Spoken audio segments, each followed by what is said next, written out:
En Washington, D.C., en Capitol Hill, en el edificio Rayburn, donde los miembros del Congreso elaboran la política nacional, se celebró una sesión informativa del Congreso titulada Guerra Cognitiva, Infoterrorismo y Manipulación, organizada en la plataforma Alatra. El evento reunió a legisladores, expertos en seguridad nacional, investigadores y defensores de los derechos humanos para abordar uno de los desafíos más apremiantes de la era moderna, la guerra cognitiva. La sesión analizó cómo las redes transnacionales manipulan la percepción pública, difunden desinformación, se infiltran en las instituciones y coordinan actos de violencia como parte de estrategias híbridas diseñadas para desestabilizar las sociedades democráticas, lo que representa una amenaza grave y creciente para los Estados Unidos. Este tipo de ataque no destruye a la sociedad con bombas. La corroe desde dentro a través de la guerra cognitiva. Evaluamos con un alto grado de confianza que estos métodos están siendo desarrollados y aplicados por una red transnacional coordinada que constituye una nueva forma de terrorismo híbrido. Los elementos centrales de su modus operandi fueron tomados directamente de la propaganda nazi. La red también utiliza las invenciones de operaciones psicológicas de la KGB. Todo indica que la red está dirigida desde un único centro, que de hecho es la Federación Rusa y el servicio de inteligencia conocido como FSB. La versión actual del movimiento anticulto fue reinventada a principios de los años 90, esta vez en suelo ruso, con un propósito muy deliberado. El objetivo era servir como herramienta para revivir un régimen totalitario y socavar el mundo democrático. Su misión declarada es luchar contra las sectas y proteger a la sociedad de los cultos. Eso es solo su imagen pública. La verdadera metodología de la red es la violencia psicológica informativa. Su arma principal es la estigmatización, la difamación pública y la incitación sistemática al odio social contra grupos religiosos, sociales y políticos minoritarios. La red anticulto está estructurada jerárquicamente. En su cúspide, en lo más alto, se encuentra el núcleo ideológico de mando en Rusia, la Asociación Rusa de Centros para el Estudio de las Religiones y las Sectas, RASIRS. Esta organización está dirigida por Alexander Dvorkin. RASIRS incluye prácticamente todos los departamentos misioneros y centros de la Iglesia Ortodoxa Rusa, por lo que está presente en cada ciudad de Rusia donde está presente la Iglesia Ortodoxa Rusa, y opera con el respaldo tanto de la Iglesia Ortodoxa Rusa como del FSB, su principal agencia de inteligencia. Hoy también les presentaremos los nombres de las personas, organizaciones e incluso periodistas que representan a la red anticulto y que emplean activamente sus técnicas y métodos destructivos. Nuestra evaluación es que el arma de la guerra cognitiva desplegada por la red anticulto transnacional ya se está dirigiendo contra nuestros ciudadanos e instituciones, y que la red ha infiltrado el discurso político para amplificar la polarización, provocar conflictos y socavar nuestra seguridad. El arma principal de esta red es la estigmatización, es decir, colocar la etiqueta de secta y otras etiquetas sobre un grupo objetivo. Esto constituye un ataque directo y constante contra la libertad de religión y la libertad de expresión, porque en su caso no se trata solo de una opinión, sino de una metodología. Es un método con el que operan. Legitima acciones represivas que van desde el acoso mediático hasta la violencia física. Y podemos recopilar conjuntamente esas pruebas y mostrarlas al público. La sesión informativa presentó los testimonios de representantes comunitarios que fueron objetivo de una red anticulto, revelando el grave daño y los abusos sistemáticos resultantes de sus actividades. Desde 1999, millones de practicantes de Falun Gong han sido brutalmente perseguidos, detenidos, encarcelados y torturados.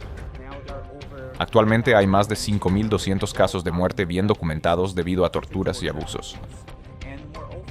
Además, el Tribunal de China estimó que cientos de miles han sido asesinados en la atrocidad de la sustracción forzada de órganos. Nos hemos reunido aquí para debatir sobre la influencia de la guerra cognitiva, la manipulación y la desinformación. Y uno de los ejemplos más claros de ello es el antisemitismo en Internet. Esto no es solo un problema de la comunidad judía, es un asunto de democracia, de confianza y de la capacidad de proteger a nuestras comunidades de la manipulación que puede tener consecuencias reales en el mundo. Mi nombre es Jason Bell. Soy veterano, ex sargento en la Guardia Nacional del Ejército de Michigan. Realicé una misión en Afganistán en 2011.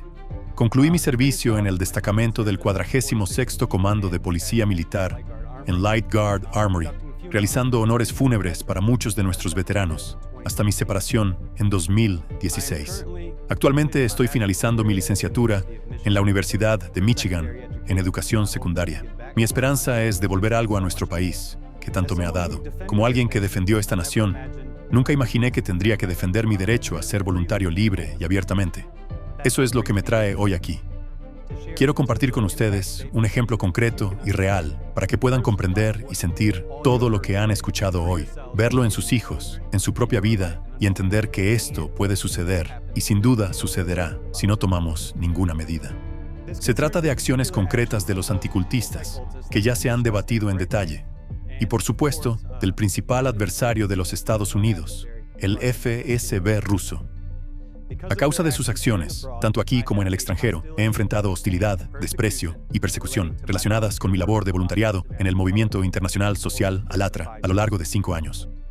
Desde 2015 me he formado en la Academia de Kung Fu de Detroit como instructor, en un estilo conocido como Wing Chun. Llega un momento en que se te da la posibilidad de abrir tu propia escuela y utilizar la reputación de esa escuela para poder ganar dinero y transmitir ese arte. Pues bien, se me negó esa oportunidad por parte de mi sifu, quien me presentó información afirmando que yo participaba en una secta. Encontró esa información en Wikipedia, en distintas fuentes digitales y en otras publicaciones tanto nacionales como extranjeras. He sido ridiculizado, marginado y aislado en numerosas ocasiones debido a las etiquetas que se han utilizado con éxito en mi contra y en contra de mi familia. He intentado muchas veces apelar a la razón, como muchos de nosotros que tratamos de convencer a la gente con hechos. Pero esto no tuvo éxito. Estas publicaciones han tenido un efecto duradero y real sobre mí y mi familia. Estas fuentes difunden tergiversaciones y falsedades, han dañado mi reputación en los círculos sociales y han eliminado mis oportunidades de generar ingresos enseñando dicho arte marcial. Y, como es lógico que me preocupe en este momento, amenazan mi futuro como educador, profesión que depende en gran medida de la percepción pública que se tiene de mí como profesor. Mi preocupación actual va más allá de mi propia carrera. Las tácticas y etiquetas utilizadas en mi contra, sin duda, obstaculizarán mi carrera docente. Como hemos visto que sucede en Rusia y en otros países, no profundizamos en muchos de los casos que han afectado a las personas, pero conocemos a quienes han sido arrancados de las calles, con sus puertas derribadas y luego encerrados, simplemente porque las etiquetas y tergiversaciones nos impiden comprobar la realidad y ya no podemos llegar a un entendimiento. Y muy pronto, la deshumanización entra en acción. Y eso es una preocupación real para mí. De ninguna manera, forma o circunstancia debería esta ser nuestra realidad. Es nuestro deber y responsabilidad ocuparnos de esta amenaza. ¿Cómo es posible que el FSB haya logrado imponer narrativas que dividen a las personas y causan daños duraderos, solo porque yo tengo relación con un grupo u organización socialmente significativa que informa al público sobre el clima y sobre sus efectos actuales y futuros? Serví para proteger la libertad. Ahora soy perseguido simplemente por ejercerla. Estas acciones deben cesar de inmediato. Hago un llamado a mi país para que reconozca la amenaza que representan las operaciones de inteligencia extranjera que manipulan la percepción de los estadounidenses mediante campañas coordinadas de desinformación. Exijo rendición de cuentas y exijo justicia. Gracias a todos por estar hoy aquí conmigo y escuchar mi historia.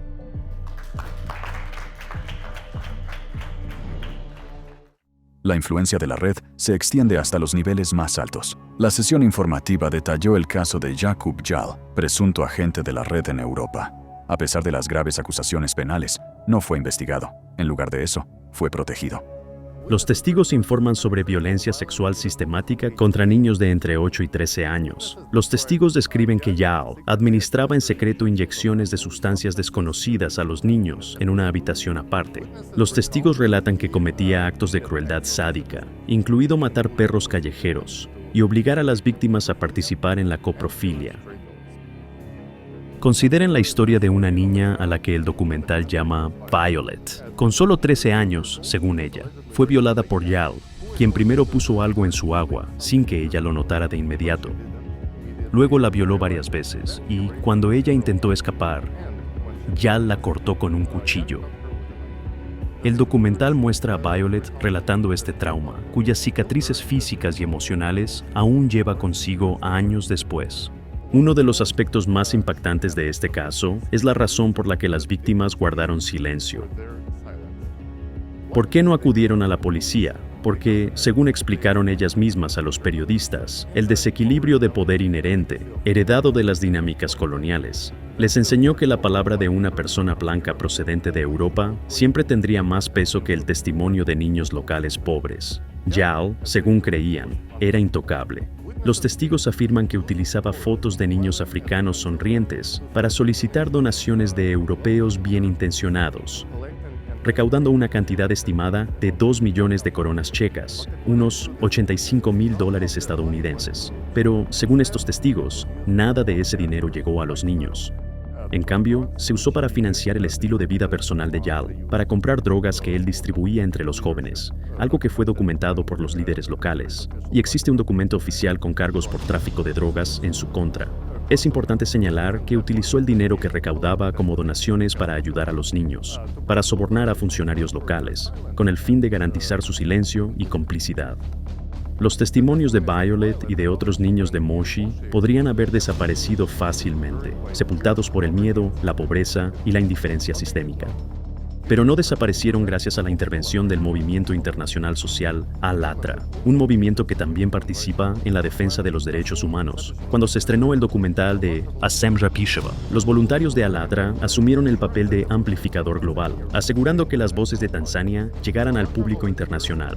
Los voluntarios de ALATRA presentaron una apelación formal ante las autoridades de la República Checa, entregándoles todas las pruebas documentadas y exigiendo una investigación completa. Ante un informe minuciosamente documentado sobre crímenes atroces presuntamente cometidos por uno de sus ciudadanos, la respuesta esperada de cualquier gobierno responsable y razonable, en especial de un miembro de la OTAN y de la Unión Europea, debería ser clara: iniciar una investigación inmediata y exhaustiva. Pero el gobierno checo hizo exactamente lo contrario.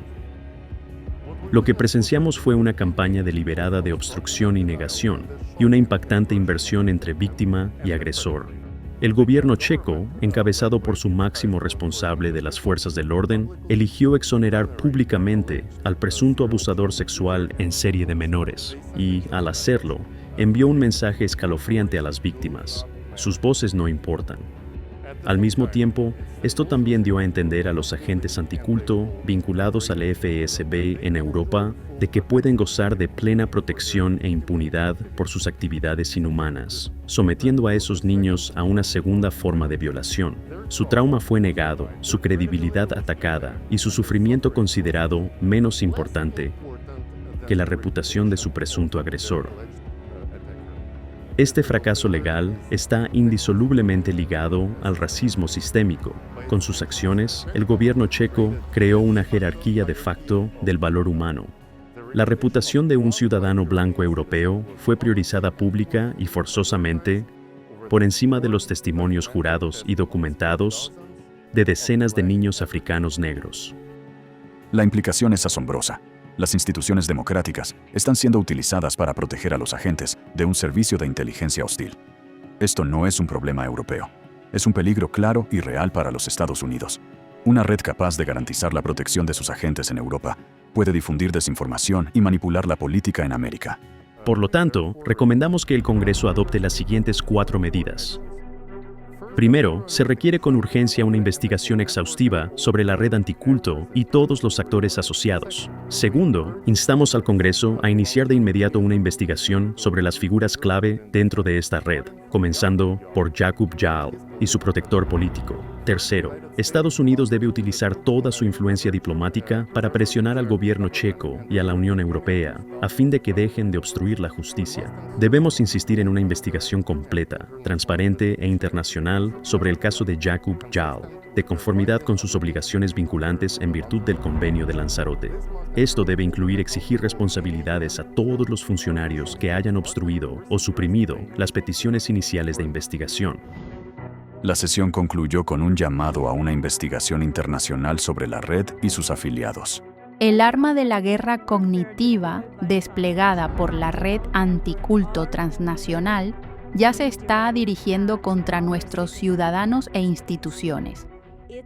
Su ideología constituye un ataque frontal a la primera enmienda, al promover un marco en el que la propia creencia puede ser criminalizada, y al mismo tiempo servir como herramienta de la política exterior rusa para desestabilizar la democracia desde dentro.